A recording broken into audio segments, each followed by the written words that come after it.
Pastor Eniola Adeyemi was born into a wealthy and influential family in Lagos, Nigeria. Her father was a businessman, owning several successful ventures, while her mother was a well-known philanthropist. Eniola grew up surrounded by luxury, attending the best schools and receiving the finest education. Despite her comfort upbringing, she felt a void in her life that she couldn't explain. From a young age, Eniola was drawn to spiritual matters. She spent hours reading the Bible and praying, even though her family was not particularly religious. Her siblings teased her for being too holy, but she ignored them. Something deep within her yearned for purpose. After graduating from university with a degree in business administration, Eniola began working at her father's company. She had everything: wealth, comfort, and security, but the emptiness remained. One night, everything changed. It was an ordinary evening and Eniola was in her room reading the Bible when she felt an overwhelming sense of peace. As she drifted to sleep, she had a vivid dream. In the dream, she stood before a vast crowd of people, all reaching out to her as she laid hands on them. She spoke words she didn't understand, and people began to scream, crying and falling to the ground. A booming voice said, "You are my chosen vessel. Go and heal my people." When she woke up, Eniola was shaking. The dream felt so real. She shared it with her mother, who dismissed it as just a dream. But Eniola knew it was more than that. Over the next few weeks, she prayed and fasted, seeking confirmation. Each time the answer was the same. She was called to ministry. Eniola started a small fellowship in her parents' living room, inviting neighbors and friends to pray and study the Bible. To her surprise, the gathering grew quickly. People claimed they felt peace and healing in her presence. A woman with chronic migraine attended one of the meetings and testified that she had been healed after Eniola prayed for her. Within months, Eniola moved her fellowship to a rented hall. She named it Light Assembly International, a name she said came to her during prayer. People flocked to her meetings, and soon she could no longer accommodate the crowd. With financial support from her family and a few wealthy congregants, Eniola built her first church building. Over the next few years, Light Assembly International became one of the fastest growing churches in Lagos. Eniola became known as the Anointed Woman of God. Her healing and deliverance sessions attracted people from far and wide. She healed the sick, cast out demons, and prophesied with uncanny accuracy. Eniola's fame skyrocketed. She was invited to speak at conferences and featured in magazines as one of the most influential pastors in Nigeria. Her church expanded, opening branches in Abuja, Port Harcourt, and even Ghana. She purchased a luxury home and traveled in private jets, all while maintaining her image as a humble servant of God. With fame and power came temptations. Eniola was charismatic, beautiful, and confident, traits that attracted admiration from men, including some of her married congregants. One of these men was Mr. Femi, a wealthy businessman whose wife was a dedicated member of the church. It started innocently. Femi would stay back after services, offering compliments and donations. Eniola, flattered by the attention, began to enjoy his company. One evening, after a late counseling section, Femi confessed his feelings for her. She tried to dismiss him, but his persistence wore her down. What began as a single indiscretion quickly spiraled into a secret affair. Eniola justified it to herself, saying she was still serving God and that her personal life didn't affect her ministry, but the guilt weighed heavily on her. Over time, Eniola's spiritual focus began to waver. Her prayers became mechanical and her once strong connection with God felt distant. Despite this, her church continued to grow, and she relied more on her charisma than on her anointing. Their affairs became a pattern. There was a fellow pastor who visited from Ghana, then the husband of her choir leader. Each time she promised herself it would be the last, but the thrill of secrecy and power was too addictive. One Sunday, during a packed service, Eniola prayed for a wheelchair-bound woman. The woman didn't rise, and the congregation murmured in confusion. Eniola laughed it off, saying the healing would manifest later, but she felt pang of fear. This was the first time her prayers hadn't worked. Over the next few weeks, more prayers went unanswered. A man with severe spiritual attack collapsed during a deliverance section, and Pastor Eniola was unable to revive him. People began to talk, questioning whether she had lost her anointing. Attendance at the church started to decline. Desperate to regain her powers, Eniola attended a prestigious pastors' convention in Abuja. The event was a showcase of Africa's most influential church leaders, many of whom performed miracles on stage. Eniola watched with envy and frustration. After the convention, she approached Pastor Emmanuel, a well-known miracle worker, and confided in him about her struggles. Pastor Emmanuel listened patiently, then invited her to a private meeting. There he revealed the shocking truth. Many of the pastors she admired were part of a secret occultic society. He explained about the society providing spiritual powers in exchange for loyalty and certain sacrifices. Eniola was horrified, but Pastor Emmanuel assured her that it wasn't as dark as it seemed. It's the price of maintaining greatness, he said. Eniola, desperate to restore her ministry, agreed to join. The initiation took place in a remote forest. Eniola was blindfolded and led to a shrine where she swore an oath of secrecy. She was handed a red handkerchief and told it was the source of her new power. The leader warned her, "This handkerchief must never be seen by anyone. If it is, your life will be destroyed."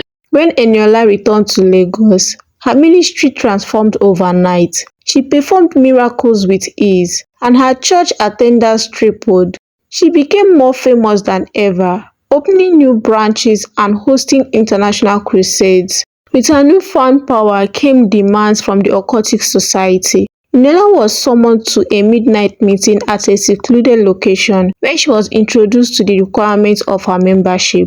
The leader, a man known only as the Prophet, explained that to sustain her powers, she needed to perform rituals periodically. The first ritual involved sacrificing a black goat and sprinkling its blood on her church's altar. Though Eniola felt a pang of guilt, she rationalized that the end justified the means. "I'm doing this for the ministry," she told herself. The ritual was performed and her miracles became even more powerful. She healed a terminally ill man during the very next service, and the congregation erupted in shock. Despite her success, Eniola began experiencing unsettling visions. She often woke up in the middle of the night, drenched in sweat, after dreaming of faceless figures dragging her into a pit. During prayer sessions, she sometimes saw shadows lurking in the corners of her church. She dismissed this as tricks of her imagination, refusing to admit that her actions were leading her further from God.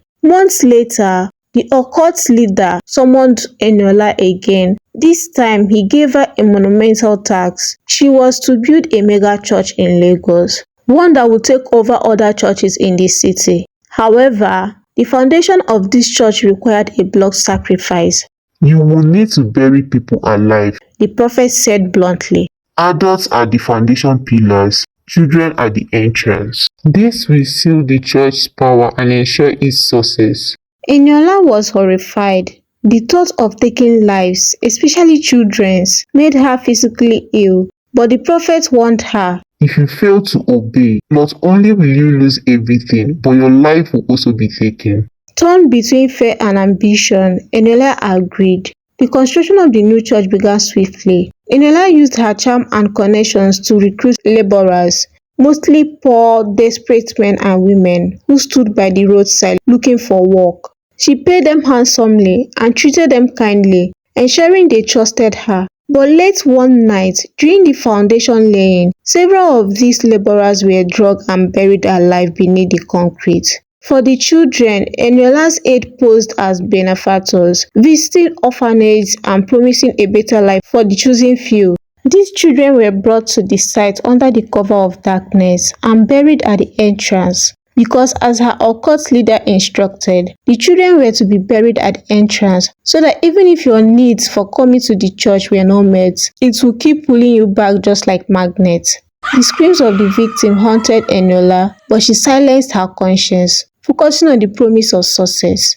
The mega church was completed within months. Its grand opening was an event like no other, attended by thousands, including prominent pastors and politicians. Eniola stood at the pulpit, basking in her triumph. Her sermons were electrifying, her miracles breathtaking. People came from all over the world to witness the power of Light Assembly International. For a while, everything seemed perfect.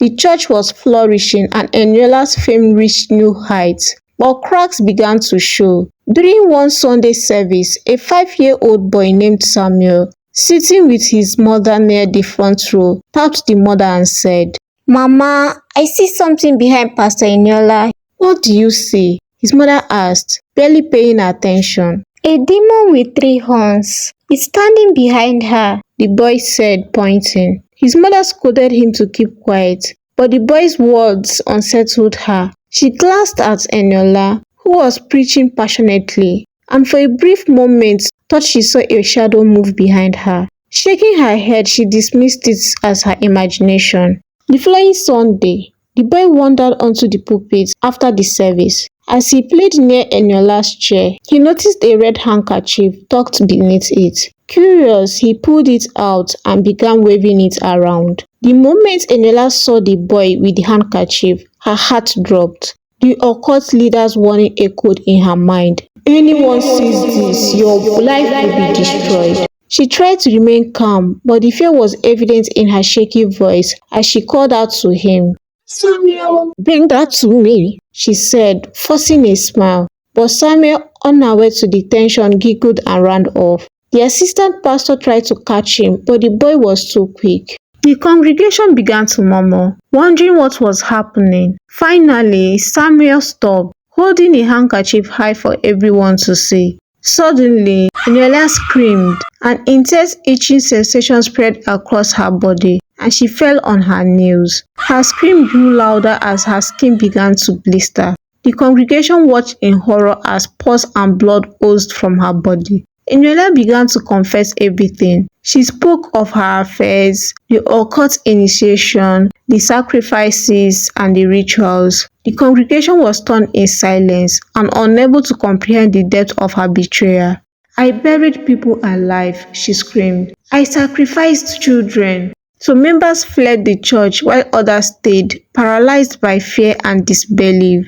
Words of Eniola's confession spread across social media. Videos of the incident went viral, and her name became synonymous with evil. Her remaining congregants abandoned her, and her mega church was shut down. Eniola's health degenerated rapidly. Her body swelled abnormally, oozing pus and maggots. Doctors were baffled, unable to diagnose or treat her condition. In her final days, Eniola was haunted by the faces of her victims. She saw the laborers and the children in her dreams, their screams echoing in her ears. She begged God for forgiveness, but she felt no peace. Finally, Eniola died a slow and anguishing death. Her decayed body was found in her once luxurious home, a cold reminder of the cost of greed and compromise. Like my story, subscribe for more. Thank you for watching.